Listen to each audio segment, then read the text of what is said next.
pleasure today to introduce Greg Grason from the University of Massachusetts at Amherst. In fact, it was Greg who invited me to the meeting in Aspen a few years ago now, which was the inspiration for this meeting. So I'm really happy to return the favor. So over to you, Greg. Yeah, well, it's a pleasure again, Adil, to come and participate. I've had a lovely time so far. It's my penultimate day here in Aberystwyth, so looking forward to taking advantage of the last hour that we have left.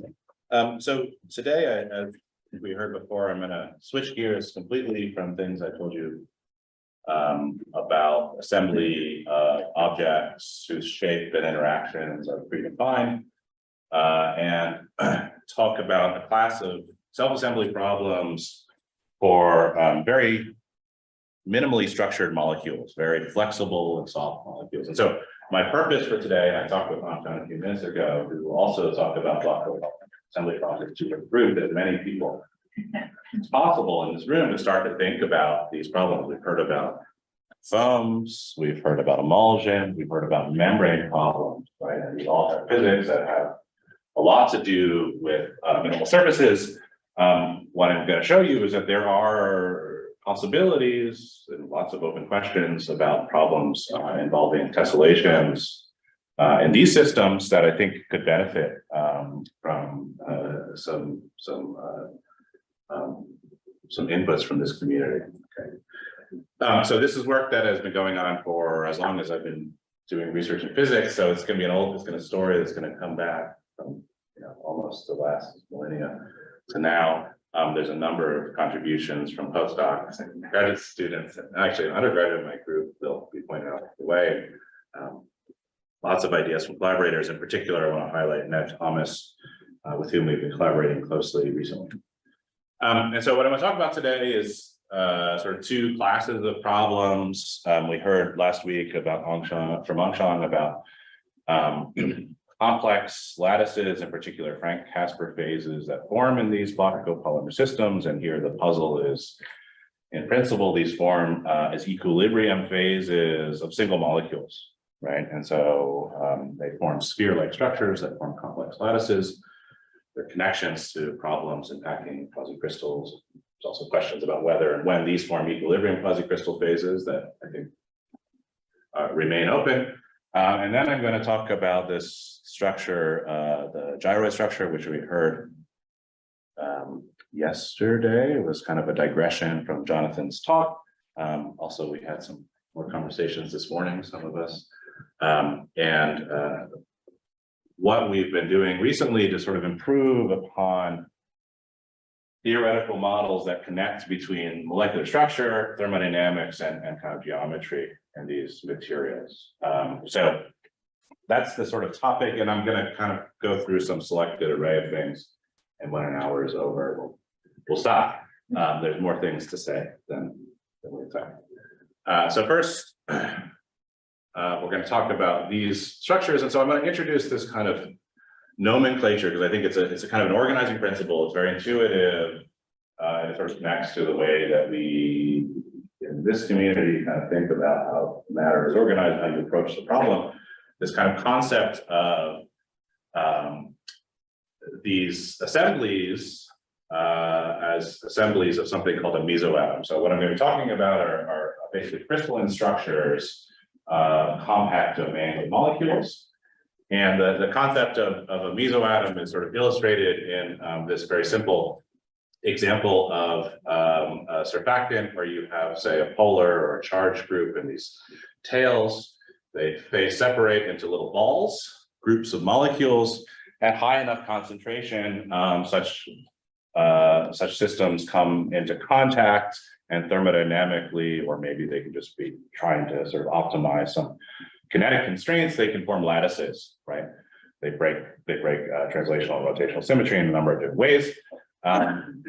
And there's some very beautiful examples of these micelle lattices at finite in solutions.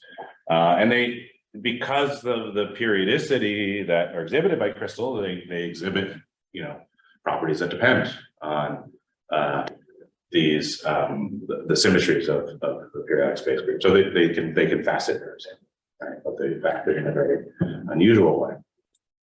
In the problems I'm going to talk about today, we're going to be thinking about kind of these mesoatomic groups, these balls of molecules, but in the absence of solvent, right? So imagine that you sort of start removing solvent away. So all that you have is molecule. Okay. And there are a number of these systems in the kind of materials chemistry space. You call this a neat system. Okay. So typically they have they're made out of molecules with two parts. So this is kind of this branched dendrimer-like molecule, and then it has these kind of alkyl chains on the end. So it has polar and less polar parts of it. The polar parts like to group together and bunch up into spheres, and then these can form all sorts of lattices. They're much more complicated shaped amphiphiles these days. What I'm going to talk about are these kind of the sort of dumbest version of this, these generic class of block copolymers that form with very generically sort of polymer red, polymer blue, covalently bound together. Let's say one is more polar than the other. They can group up into these spheres, and those spheres can pack in space and do so in many cases kind of driving towards thermodynamic equilibrium. I won't say too much about this, except I think this is a really nice problem for our community on one hand, because there is people can make a lot of these molecules, right? You can replace, the principles are fairly generic. You can replace the chemical components with different stuff. You can change the architecture and the topology of the molecule. Well, I can't do that, but my colleagues can do that. There's very nice ways of characterizing structure. Block copolymers in sort of the size scales are typically tens of nanometers in size scale. So they're bigger than surfactants. So you can almost see them, almost, right? So they're very rich in structural information. And from my point of view, and what's really nice about this system is that the kind of theoretical framework is very solid, right? So there is a theoretical model, which I'm trying to introduce last week, and maybe he'll tell us more about, called self-consistent field theory. It's not a simulation, but it's a molecular field theory. Okay, it essentially solves exactly the partition function of this problem in the mean composition field, right? So that's to say, it sort of assumes a static pattern of where the red and the blue are, but it fully integrates all of the fluctuations of the molecule, right? So you're really getting a rich sampling of the entropic degrees of freedom of the molecule. Okay, and that theory is known to be pretty accurate, particularly if you get away from this critical point down here. Okay, so a few things that you should know for looking at these types of pictures. I'm mostly going to be talking about linear diblock copolymers, so poly red, poly blue. They're covalently bound together. We usually say N is the total number of segments in this random chain. F times N is, say, the fraction that's red. Okay, so that's the composition. So this is 100% blue, 100% red. And pi is a parameter that parameterizes how much red and blue don't like to be together. Okay, so typically people think of this as sort of inverse temperature. Okay. So as you go to weakly repulsive systems, the mean field equilibrium is a disordered state. As you increase repulsions, you get an array of periodically ordered mesophases. I'll talk about some of them. But what's really nice about this, so this theory is quantitative, right? You need to evaluate it on a computer. It works pretty well for computing not just what is the structure of the phase, but what's the free energy. So if you really want to compare at finite temperature, very closely related structures, you have a nice theory. What I'm going to talk about, and what I really think is particularly special about this theory, is that there's a well-defined way of taking the asymptotic limit of infinitely strong repulsion interactions, which is something called strong segregation theory, in which this problem becomes almost purely geometric. Right? This is where you get sort of the cleanest understanding of how the molecules are feeling the geometry of space going. Okay, so there's kind of a pathway where, in principle, you can understand how to go from chemistry to thermodynamics And then, and if we can understand the connection between what one can calculate accurately with the computational theory with what you can try to understand with an analytical theory, we start to get an understanding about how these molecules, when they're organized in these different phases, how do they measure phase, right? And that's the sort of the kind of poetic idea. And this is something we've been interested in for some time, but it's kind of, from my point of view, this is a blessing that such a system exists, right? And so, you know, whether or not this system is useful for making something, that's an important question, and there's people who are interested in that. But from the point of view of understanding how soft molecules organize, this is sort of I argue, a very beautiful laboratory. Okay, that's my sermon. So first, I'm going to tell you kind of a cartoon picture of what's going on, and then I'll kind of get into deeper layers. But at the first level, and this is kind of a strong segregation picture, the thermodynamics breaks into sort of two pieces that are competing. So you imagine that the system is strongly phase separating into red and blue. This defines some sort of interface between red and blue where they contact. Okay, some people call this the intermaterial dividing surface, IMDS. I'll probably use that from time to time. But because this region is pure blue and this is pure red, what you have is effectively a surface energy here, right? So there's some term that goes as the surface energy, and you can show that this is proportional to that molecular parameter to the square root, okay? But competing against this is the fact that these molecules would like to be doing random walks, right? They would like to be under Gaussian distributions. But you can imagine that as I squeeze this area down, because there's no solvent in the system, I have to push the trajectory of the chain further away. And so what people in the community call this, they call this a polymer brush, kind of like a carpet. And as this area gets minimized more and more, you stretch more and more. And sort of a real beauty of polymer physics, in particular in this melt limit, is that the entropy cost of doing this, the thermodynamic cost, is really purely entropic, right? It just has to do with the logarithm of the different number of microstates that the chain can exhibit if you allow its ends to be close versus far apart. And to a remarkable approximation, this basically just goes as the square of the end-to-end distance, okay, times kT divided by the molecular weight. So we think of this, we call this entropic elasticity. Right? And you think of the block polymers individually, or if you have a few of them next to each other, as in your cartoon on the right, you have entanglement and complicated constraints to the random walk?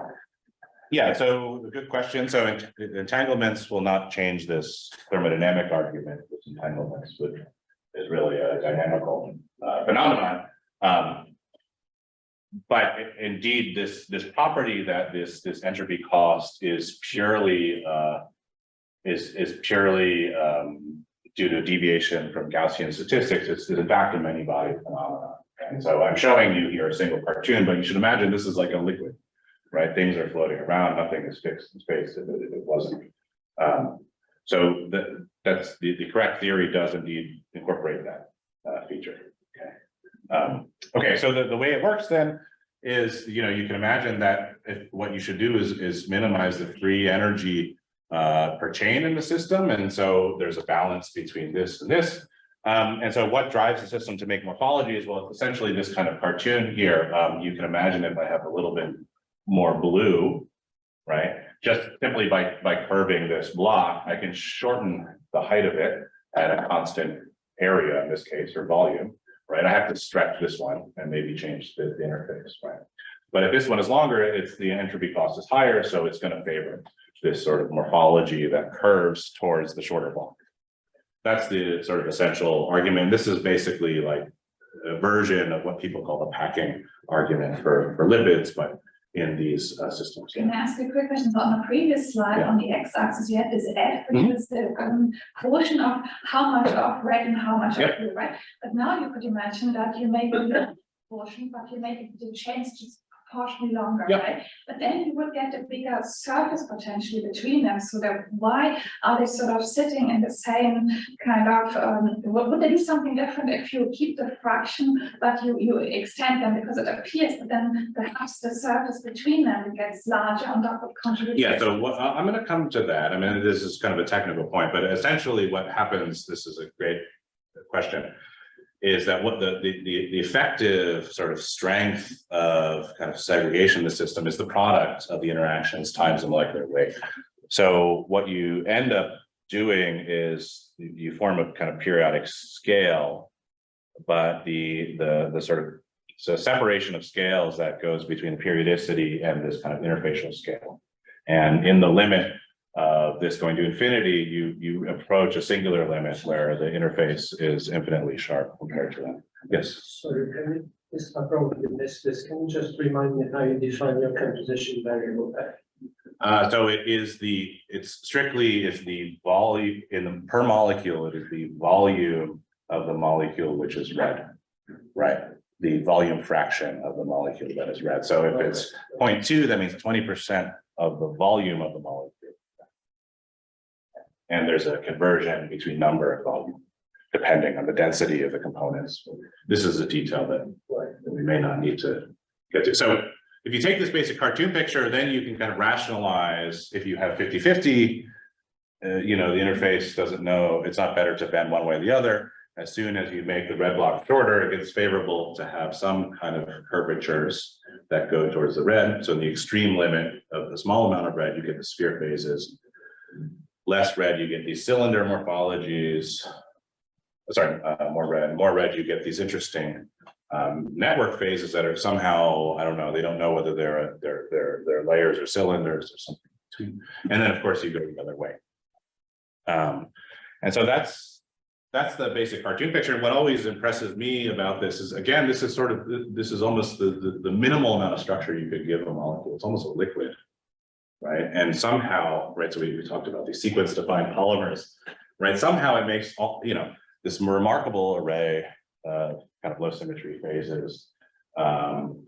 And so that's which kind of tells me that it has a lot to do with geometry, right? And maybe a lot of these parts of these problems aren't specific to chemistry. So I'm going to talk about these kind of crystalline phases, these triply periodic phases.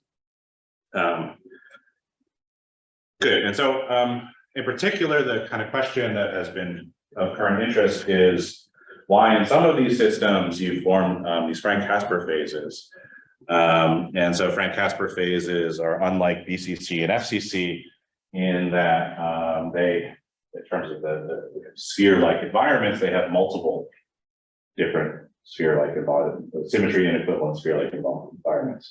So if you were a block of polymer and you're in a group with other block of polymers that are identical, why would you choose to partition into these unequal environments when, you know, BCC, FCC, simple cubic are perfectly available? And so the sort of standard arguments for why you can get these non-canonical phases in crystals have, we've heard a little bit about this yesterday, especially from Philip, and then a little bit last week, by thinking about packing of tetrahedra in three-dimensional space. This is a picture that goes back to metallic glass phases. They don't quite fill space. And so you can kind of think of the structures that are admissible as being sort of motifs that are everywhere kind of built up out of these pentagonal bipyramids, but you can see that the pentagonal bipyramid doesn't quite close up. So you need to have an extensive array of what they call defects or disclinations, which means every once in a while these distorted tetrahedra have to have an extra vertex in the cluster. Okay, and so the sort of lines of these systems form complicated spanning networks, and people thought about the statistical mechanics of that for glasses. It turns out that these structures are sort of known in the context of crystals for a long time, and in particular, the classified by this construction by Frank-Caspar. And here an example, here are the kind of building blocks of these crystals that are built out of essentially these Wigner-Sites or Voronoi cells, depending on what you want to call them. So these are the polyhedra that surround each of the kind of sphere-like regions. they're constructed of all pentagonal faces, 12 pentagonal faces plus either 2, 3, or 4 hexagonal faces, okay? And just the kind of graph here is showing you an example of one of these disclinations that winds through the cell, right? So there are 2 of these hexagonal bipyramids that kind of come in and out of the cell corresponding to this. And you can build these things up into 3-dimensional networks with different graphs. Okay. The thing you notice very quickly is that the size and shapes of the different cells are different. Okay, so if you take the Bornei cell, the what's known as the A15 lattice, the A15 lattice is like BCC. It has sites on the corners and centers of the primitive cube, but then it has pairs of sites on the faces of that primitive cell arranged in orthogonal axes. Yes. Red 14 that we have 2 hexagons and pentagon. Yes. Each pentagon are not Hey, look, let's come back to this. Let's come back to that. What is the shape of the pentagon? Right. So let's just say these are Bornei cells, unweighted Bornei cells. But what cells are we talking about is a good question. Okay. This is the question that it's often obscured in this question, but in this field. Okay, very good. Yeah, so the initial story is really just thinking about balls that you can fit in here, right? And so if you just say, let me put in the largest radius sphere in the structure, I can put in different spheres of different size in here. So this is sort of a natural picture for thinking about binary alloy systems. Okay, just sphere packing, but with asymmetry. Not probably not that relevant to block Copolymers. So the sort of other pathway that these systems can come in is really thinking about plateau rules and the area minimization rules. Okay, and so this is I learned this from reading a paper by John Sullivan and Rob Kussner. It's Rob's not here. I think this is known by many. I don't know known by whom first. So in a dry foam, of course, you minimize the area, and the rules are that these plateau borders should meet at 120 degrees if you have constant surface tension. And as a consequence, the edges where these 3 plateau borders meet also have to be tetrahedrally coordinated. Okay. And so you can make a connection between the tetrahedral packing and the dual to the cellular packings and show that the geometry of these icosahedral packing would be plateau, right? But icosahedra are not going to pack in space here. So these Frank Casper structures are actually pretty close to this, right? So if you wanted to get area minimization, these would be pretty good candidates. And of course, that candidates for what? Candidates, I guess, initially for the Kelvin problem, where you fix the volume inside of each of these cells and try to find the minimal area partition. Kelvin thought that was BCT, and of course, almost everyone in the room will know that the counter conjecture by Ware and Phelan is based on indeed this A15 structure. Okay, but there are other candidates. These are other Frank Casper lattices here. They're all Frank Casper lattices. They have a different average number of faces per cell, right? Because in each of these structures, there are some that have 12, some that have 14, some that have 16. And so you get an average coordination number, which extends over this range. There are more structures here, notably that have a lower area energy than BCC, but A15 is the best among these. The best known among these still, right? Okay, and so this might be another reason why these structures might form, and this was something that I became aware of during the PhD project some number of years ago. And so we started thinking about this question in the context of block copolymers, in kind of what's the connection and how do we think of this as a packing problem. And so the basic idea, you can think of this heuristic where imagine that these block copolymers could first assemble into perfectly spherically symmetric objects where every molecule is in the same environment, right, on average. They might be fluctuating and there's kind of a ball of liquid at the micelle. Okay, but this is not an admissible state to block copolymer melts, right? Because there's no solvent in the system. Okay, and so it costs a lot of energy to have these gaps. Okay, so the system is going to have to be compressed in some way to redistribute the mass to fill these regions. And so you can, simply just imagine squishing these things together into whatever structure you want. And now ask the question, well, if these live into some particular partition, what is the minimal free energy way of kind of squishing a initially spherically symmetric arrangement into some polyhedral box or set of polyhedral boxes? Okay. And so that kind of simplifies the problem, but there's still a lot more to do. Okay, and this is part of the problem that's not strictly solved. Okay, we made some progress, but you have to make some additional approximations to kind of get this to a useful form. So the first question you can ask is, well, how does the shape of this kind of cellular environment sort of imprint itself on the internal degrees of freedom of this structure? Right, and one limit you can imagine that if you like, the effective surface tension is so strong that it really wants to keep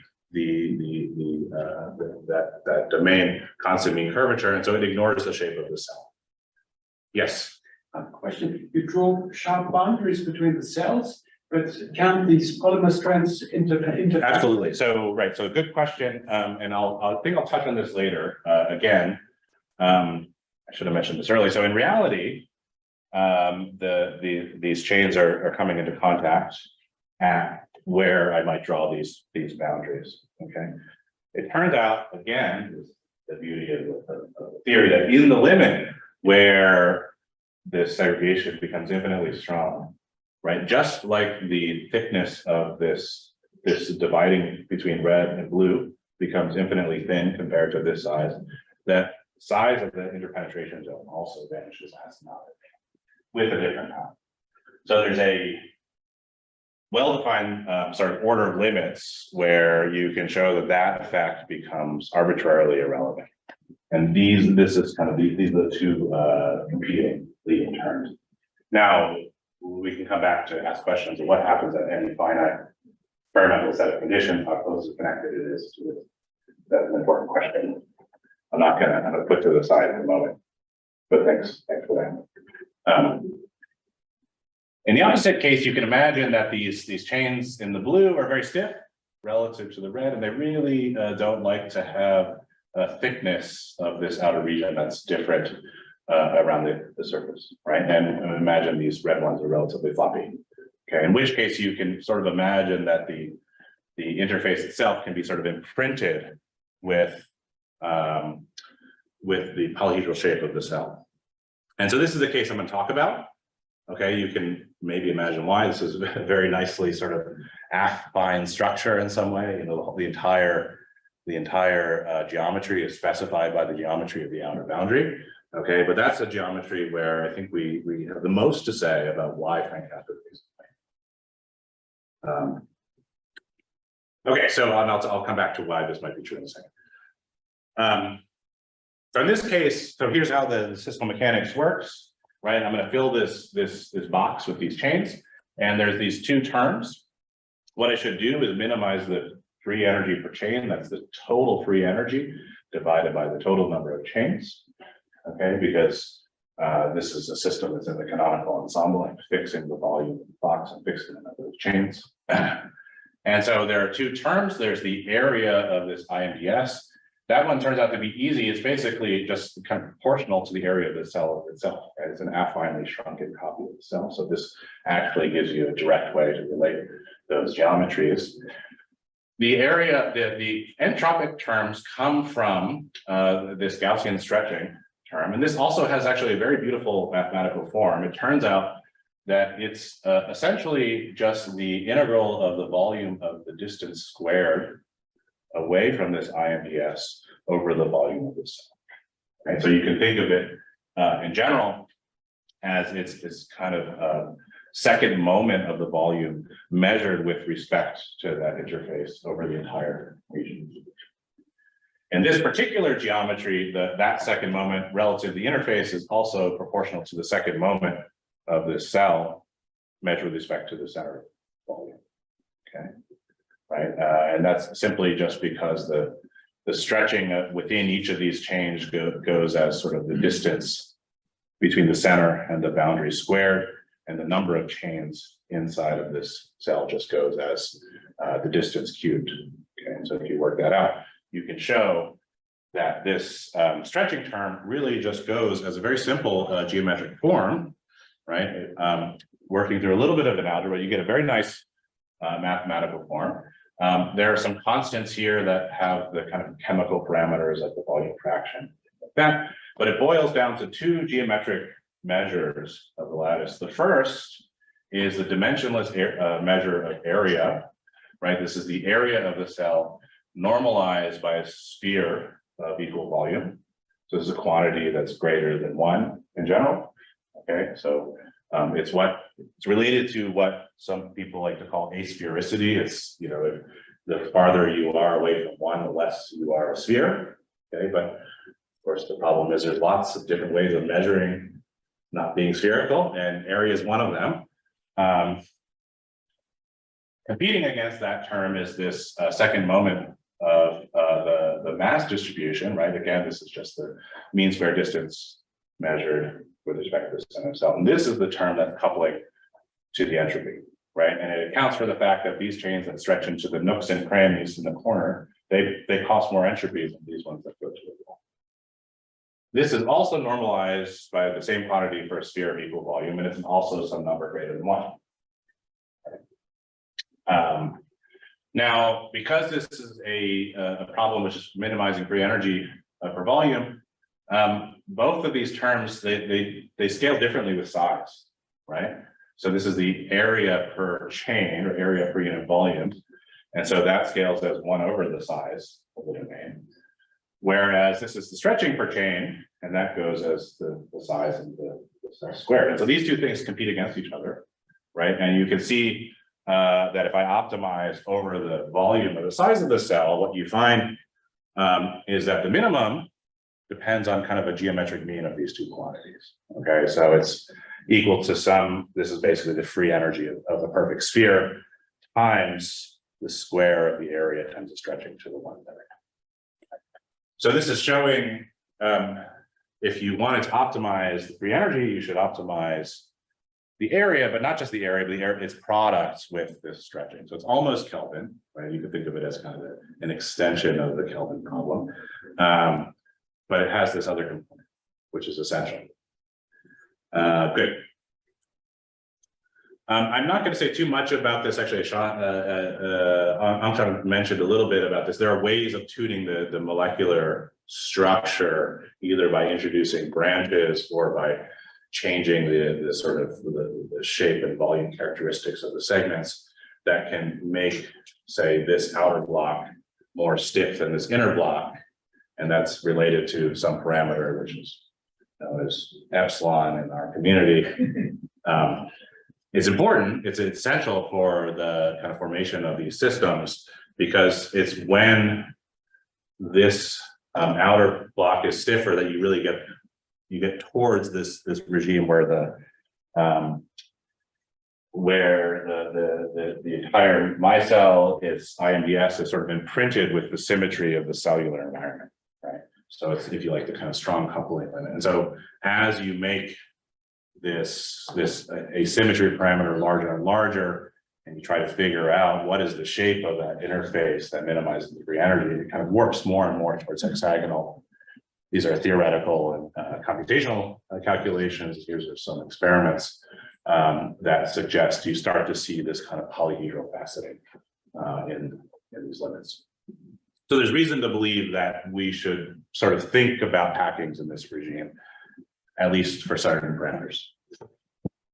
Okay, so now I'm dialing us back to about 2001 or so, when we became aware of this story.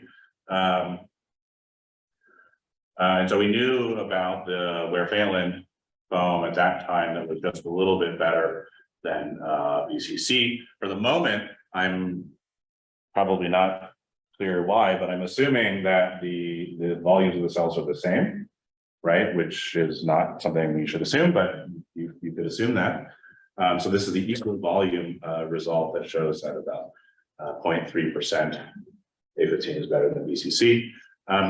This second moment problem is also related to another problem in lattices known as the quantizer problem. It's what's the way of partitioning space into cells that minimize the second moment with respect to the generating points of that set. Okay, that also has other interesting applications. It's according to Conway and Sloan, it's known that among Bravais lattices, like BCC, this is the best in 3 dimensions. I don't know if that's strictly true for lattices with non-Bravais lattices, but nevertheless, you can show that it's BCC has a better, lower second moment than A15. So because the block Copolymers problem cares about both, it's not in general clear which is going to win, but the fact that area is weighted sort of twice as much maybe suggests that the A15 could win. Okay, and so this is what we figured out some time ago, and then went and tried to back this up with these kind of numerical self-consistent field theory. And so what I'm showing you here on the top is the sort of standard diblock copolymer linear chain where the sphere phase is BCC, but as you go to this red with 4 or 5 arms on it, this is what people call a mycto-arm star, it tends to make this blue domain very stiff, and it kind of cracks open this window of large sphere phases, and we were able to show that A15 had a lower free energy than BCC. Okay, so we thought, we've done it. We've shown Frank Casper phase in block Copolymers. So that was the story around 2003. We were pleased to see that Uli Wiesner. I would say this is the first observation of a Frank Casper phase in a diblock copolymer. Some people will say that that happened a few years later in Frank Base's group in 2010, but nevertheless, this A15 phase was observed in 2004, and we were pleased with that because we calculated A15. We didn't look at sigma because it seemed arbitrarily too complicated at the time. But then a few years later, there are all these reports coming out of Minnesota and then everywhere else that there are other Frank Casper lattices, right? In particular, the sigma phase and a certain linear diblock seem to have a much wider window of stability. And then what really sort of sealed the nail in the coffin is the work that Anshan did, where he went back to the calculations as a poor graduate student did in 2003. And the thing, the sort of curse of these self-consistent field theory calculations is they'll tell you the free energy of whatever phase you want, but you have to know what you're looking for, right? So you have to put in the structure. And so we didn't look at sigma, we didn't look at any of the phases. And it turns out that if you look at sigma, it sort of eats up almost the entire lunch of the A15 phase, right? It's still there, it's hanging on there, which is an interesting point, okay? So that kind of reopened the puzzle for us. And so what we thought was sort of a sealed story, going back to the Kelvin problem, sort of reemerged, right? So why would A15 form? So why would sigma form if it has a lower, if sigma has a higher energy in terms of the area, right? The conjecture by Frank Bates, Chris Layden, it had to do with the fact that the average area of sigma for its Borneo cells is actually lower than A15, right? But the Borneo cells is not the Kelvin problem. They're not constrained to have equal volume. So are the cells equal volume? And if not, what volume should they have? How should they proportion themselves? But what about stretching and what about other phases? So we went back, right, and we did this, I guess, as properly as we're going to, where we considered a partition of space which is, again, essentially I'm just redoing the same calculation I did before, but averaging over cells which can have different volumes, trying to wait for the fact that there may be more molecules in the bigger micelles than the smaller ones. I won't bore you with the details except to say that you get the same results just with weighted averages of the area and the stretching moments. Okay, and what we did, this is really totally enabled by undergraduate at the time, Michael Buckley, who implemented this in surface evolvement, right? The area part is easy. The part we had to hack into it was the quantizer part, the stretching part, right? To optimize or optimize this geometric problem. But it can be done. Okay, so what happened? So what does it look like? So here's an example for A15. It's the simplest case. There are two different types of cells. There are the 12 cells that live on the corners in the center, they're blue, and the 14 cells that live on the face of the unit cell. Oh, and I should mention, this gets back to Arzad's question, right? So in principle, we don't put constraints on the shape of the cells. They don't have to be planar. They could be curved like they are in the Delta problem. And then what we do is we adjust the relative volume to have either larger green or larger blue, and that's what's shown on this axis. This is what this looks like. The three contributions here are shown in blue for the area, yellow for the stretching, green for the total free energy. The first thing you notice is that the area, you know, it's unstable, right? And this is what you should expect, right? The larger cells can grow at the expense of the smaller cells, and there's really no limit. However, the stretching term, it has a minimum which is close to having equal volumes, not quite equal, right? And so the product of these two has a minimum which is slightly skewed towards having larger green cells, okay, by a volume, relative volume of 5%. And so you kind of think of this as, you know, the mechanism is it's, you know, sort of like a double bubble, but it's stabilized by the fact that as I make this bubble larger and larger, I have these sort of spanning molecules whose entropy cost is larger and larger, and they actually maintain the size of the cell. So one of the nice features of this model is that it has an inherent scale to it, right? And so, you know, one can ask sort of a lot of questions, not just about this particular, geometric second moment, but there are all sorts of moments which of the volume which would have this property, right? So there's sort of a slew of generalizations in this problem, some of which can be directly tied to certain features of the molecular geometry, some not. So then going back to these these packings, what we looked at, of course, is first the Kelvin column. What I'm showing you now is the area, the stretching, the total free energy. These are different Frank Casper candidates. The dashed line is BCC. Okay, so these essentially are in line. These are minimizing this energy that I showed you, but these results are essentially in line with Kelvin. So, right, the free energy of A15 would be the lowest. If you looked at the Bornai cells, right, you find that the area of some of the structures goes down. These kind of low coordination structures, that goes down. Area of A15 goes up. Most of the area of free energies relaxes. A15 is actually a little bit worse. So this Bornai cells are not the optimal partition.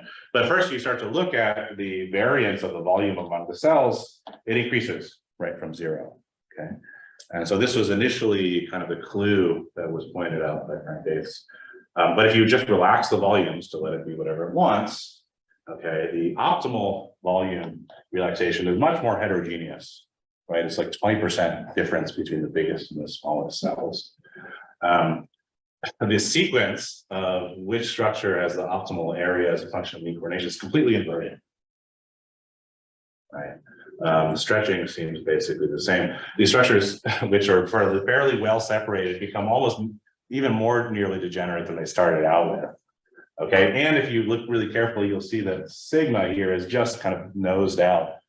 A15 jumped ahead right at the finish line, and so which was. And we can compare this against self-consistent field. I won't say anything about it. The sort of surprising result here is that in the end of the day, the structure that optimizes the free energy is neither optimum in area nor stretching. It's somehow just the best compromise, right?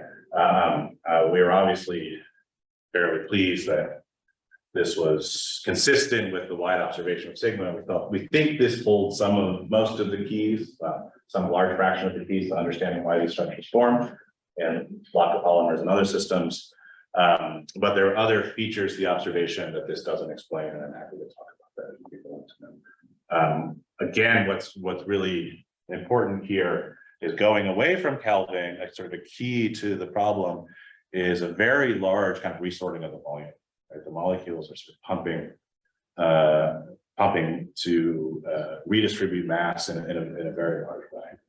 Okay? And so this seems to be essential. Yeah. Good. You showed that this A15 structure is optimum for certain choices of the sizes of the polyhedra, and it's better than other candidates. But how can we be sure that it is actually stable with respect to arbitrary perturbations? If you pack up these things, you might imagine that spontaneously it could go to some other even lower energy configuration. Of course, it's a very difficult question.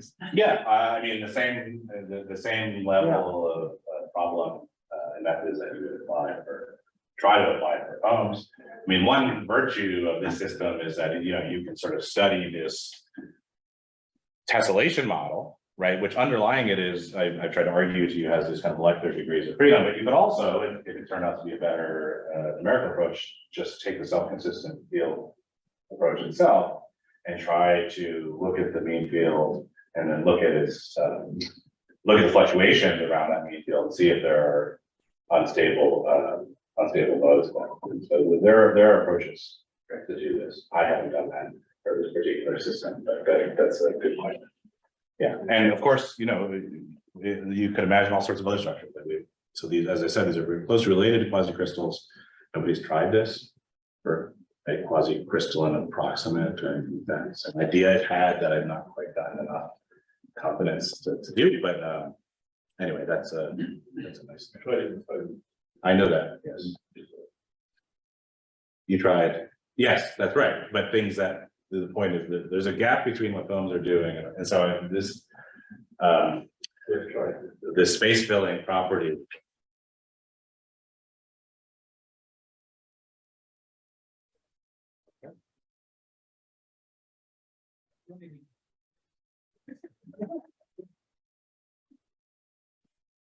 Are we good? Yeah. Okay. We passed. Okay. Good. So I have plumb, ran out of time without getting through half of it, which is fine. I'm going to show one toy thing, unless anybody wants to sort of throw questions at me related to this problem. I have other aspects of what I was going to tell you, and I'm very happy to talk about, is connecting all of the aspects of sort of space filling structure to what's known as the medial geometry of tubular surfaces. Right? It's this work that I was really strongly inspired by Gregory Grason's PhD work. I learned all of this from him. But we really learned how to sort of make that connection explicit within these molecular theories now. And that turns out to be essential. If you want to understand if and why this particular structure is stable, you have to include the proper way in which the molecules are measuring the sort of centers of these complex contorted domains, right? And we know how to do that. There are new problems we'd like to solve with that. What I wanted to briefly mention, just because for fun, we saw a lot of tilings outside. I just wanted to advertise this a little bit. So I won't talk about these crystalline structures. This is a double gyroid structure. This is maybe one of the first images in block Copolymers of this structure. It was the first one that's published. And it's a crystal which has these two interconnected tubular labyrinths, which meet in threefold junctions. This is what the IMDS would look like. You can look at different aspects of the geometry. If you look at kind of the topology of these domains, sometimes people focus on these 1D graphs, the SRS and 10-3 so they're these graphs that meet in threefold junctions and twist around. Halfway between the two networks is this other pink surface, which sort of partitions space into two equal volumes. And this is, in these systems, it'd be at least a very close approximation to Schoen's gyroid minimal surface. And so I'm not going to talk about what people know and didn't know about why and when this is stable, but I'm happy to talk about this. There's a long history about what this has to do with area minimizing triply periodic surface related to folks thinking about geometry. But again, the problem, which I won't tell you about this, is in the copolymer community, people are worried about, well, how do you fill the centers, right? And the sort of heuristic had been you have to stretch all the way from the IMTS to the stick here, the stick graph, right? Well, it turns out that that's wrong. I want to come to one conclusion point. So this is related to Reinhardt's question. So how do we think about this kind of in a properly defined geometric and maybe topological setting, right? Because these are fuzzy objects, they're fluctuating under any experimental conditions. So in reality, there's kind of a composition of red, there's a composition in blue, and you can imagine looking at the level set where red meets blue as defining a sharp, well-defined surface. Okay.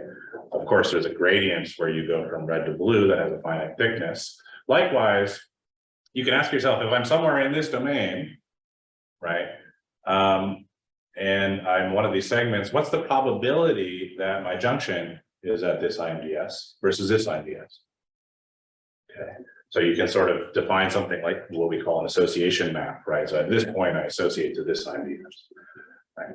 And so as you move away from this point, there's a place where it's equal probability to go on other domains, right? And that has a sort of a well-defined geometry, which is kind of like, I don't know, the geometry of the continental divide, right? Sort of your water flows from one to one ocean or the other.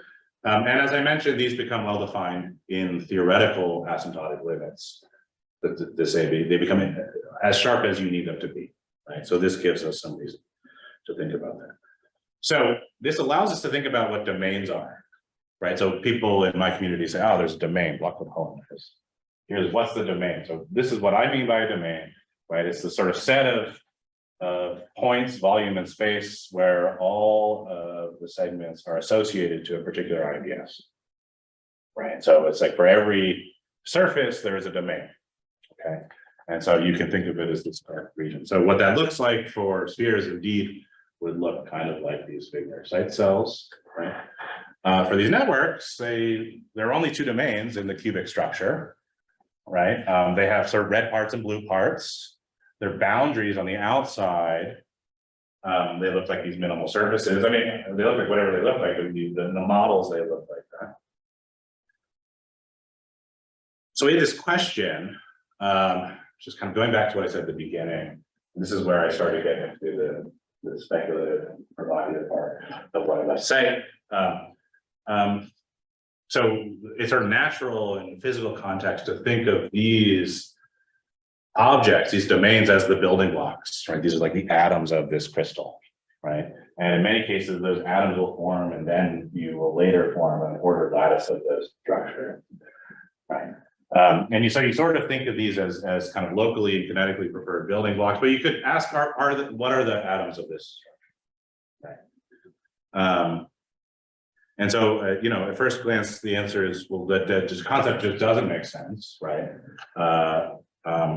Because these domains are polycontinuous, they're infinite, and they're actually catenated, right? They loop together one and the other.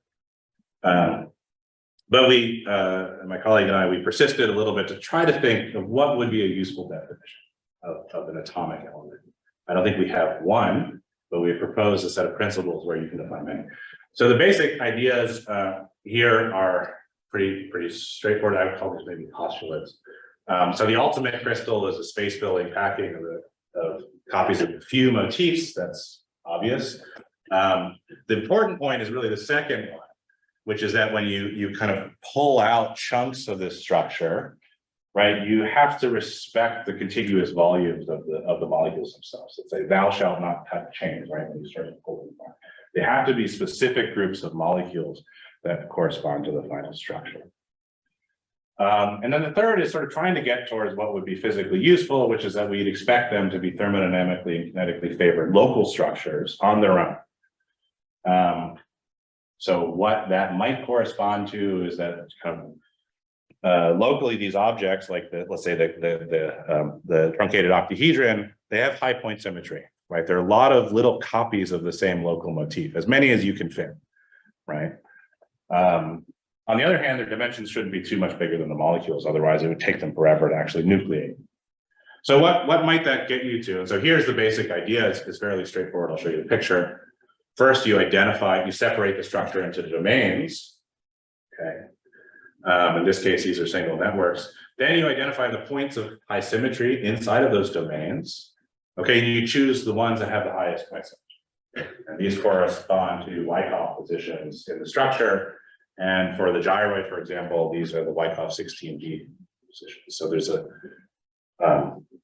they have kind of a six-fold structure to the kind of group, the object that sits there, and then you just subdivide, right, like a Morris, right, and then you get this object, which I think we were talking about trousers last night, right? So this is sort of the pants, okay, and it has different pieces, and here I'm showing the graph coming out. And so we think this is a useful definition of what you would think of as kind of a Voronoi cell. It's a non-convex shape, and you can think of what these look like for different building blocks.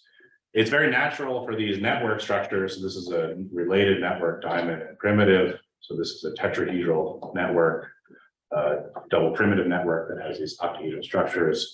Well, I'm happy to talk with any of you. We'll be thinking about is how do these things pack? So you can start to look at, well, this is a single one.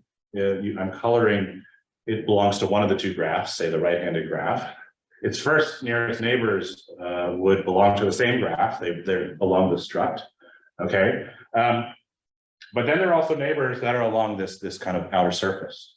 Okay, so there's two neighbors that are along the monkey saddle or the 1-1-1 direction, and then the third nearest neighbors are along this elbow structure, and they have a low area of contact, but you can go and look at these correlations. Similar structures here for here. So I'm just going to stop and again show we've made these, we've made them, and I'm happy to share the recipe. So this is my. Did you bring in? You know, I didn't, but I'm happy to, it's a simple 3D print recipe. So this is printing out these two networks. There's two different ones because they're two enantiomers, and you can very easily build them up. They're nice space filling structures. And it's one of these things where you really learn a lot about, in principle, kind of the kind of topology and local contact geometry. There's things that I've been, I've been looking at this structure for 20 years. And you really get a sort of a different appreciation for what the structure is. Here's an example for diamond against work. Anyway, so I'm happy to share the recipe. I'm sure there are other potential recipes here. So let me stop it there and take any more questions again.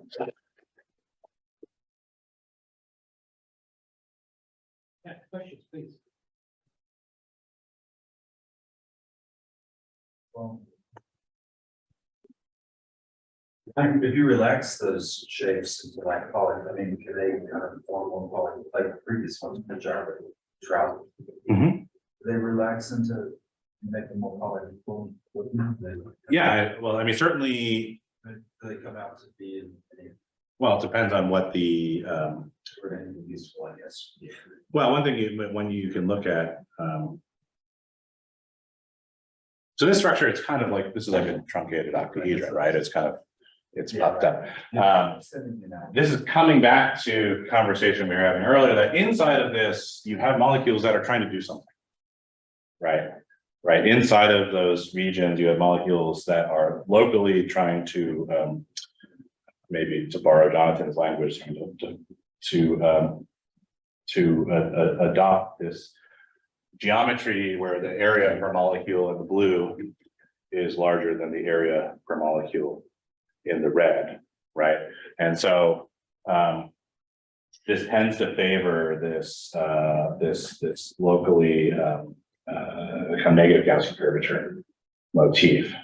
So you could do that, but you'd have to sort of fight against sort of convexifying that the shape of that interface. So you can kind of think of this as kind of maybe a pathway of kind of going from kind of disconnected convex domains that then can either merge or join or something. We haven't not thought about how to do that. But the assumption is that whatever the molecules are doing, their shape or how they like to fill in these local regions.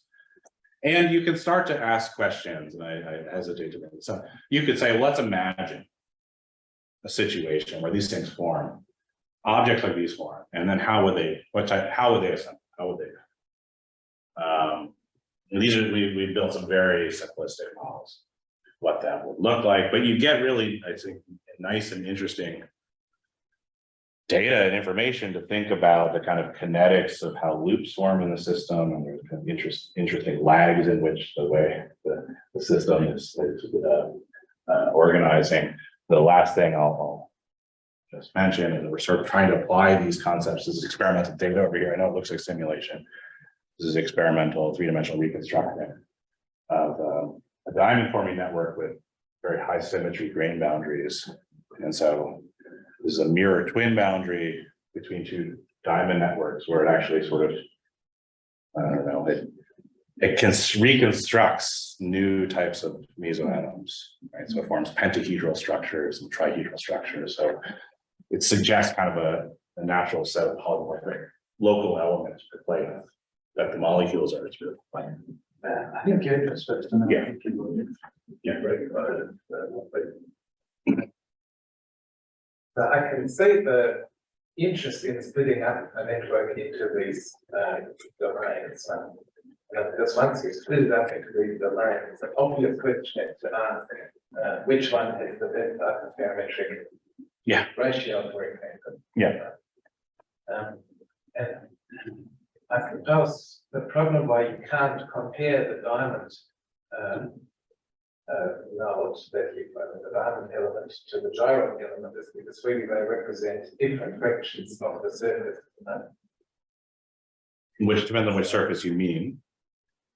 But if you took that primitive element, I'll go back to and this the gyro element, Yeah. and the diamond element that you've got there. Yeah. So they represent different fractions of the surface. Which surface are you talking about? So if you had a system which formed both the diamond and the gyroid, right, at different points, and then you imagine taking a gyroid element, then you apply the transition. So then the gyroid element will not transform into this diamond element that you're showing, right? Sure. So I suppose in terms of comparing isoparametric ratios for these ones, you are normalizing to a different volume. Is that correct? Well, so what I'm doing here is very crude, right? So here we're just calculating the surface, irrespective of red and blue, right? So you could say, well, what's important is this surface because it's a minimal surface, right? But think about it in the block component, there's nothing there. You know, there's no energy there. Right, the energy is defined here. This is where the molecules are repelling, right? So it's not clear how to weight the thing you're talking about. How much of this surface versus this surface should I think about? I don't know what to do with this is basically related to the inverse of the isoparametric. But I suppose I can put it differently. If you integrate it over the Gauss curvature of each of those three units, right? They're all 4 pi. Sorry? They're all 4 pi. You want me to not include this surface, and I'm saying you can't because the molecules know about that surface too. They also make contact along the surface. Isn't that I mean, the surface where you've clipped it, that's a hypothetical. No, that's a real molecule, really contacting one another. They have van der Waals energy just the same way that there's van der Waals energy here. Right, that's a, Okay. right, so now where the energy lives, it lives in this surface between red and blue, which is inside of this function. So I mean, I don't know what what quite to do with it. We can look at sort of what structures are space filling. We can look at distortions of these and see how they distort, and we have some ideas there. At the very least, they sort of kind of, for us, form a hopefully reasonably countable set of kind of local motifs that I can look at. I think I can understand what the shapes are inside of these regions. But given that these are all genus 3 structures, wouldn't it make sense to partition it into blocks that correspond to the same